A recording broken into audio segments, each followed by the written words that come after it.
Corona virus सबब मुल्क में 85 नवा केस ज़ाहिर अंग वधी 1800 थी वियो। हिन वक्त ताईं मुल्क में कोरोना वायरस सबब सिंध में 6, पंजाब में 9, खैबर पख्तूनख्वा में 5, बलूचिस्तान में 1 ऐं गिलगित बल्तिस्तान में 2 माण्हू फौत थी चुका आहिनि। पाकिस्तान में अॼोके ॾींहं ते वधीक 85 केसिस साम्हूं अची चुका आहिनि। ईरान ऐं अफगानिस्तान में 90,000 माण्हुनि जी बलूचिस्तान में दाख़िल थियण जो इंकशाफ। बलूचिस्तान में 29 मार्च ताईं ईरान ऐं अफगानिस्तान मां 80,192 माण्हुनि जी दाख़िल थियण जो इंकशाफ थियो आहे।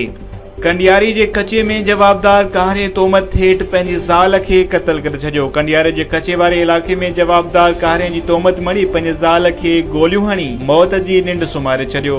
मीरपुर माथिलो में पोहरियत टांकी फाटण सबब फौत थी वियो। मीरपुर माथिलो वेझो भागुड़ा में पंचर लॻाईंदड़ पोहरियत अब्दुल जब्बार पुट फैज़ मोहम्मद देर हवा वारी टांकी फाटण जे नतीजे में थॾे ते ई फौत थी वियो।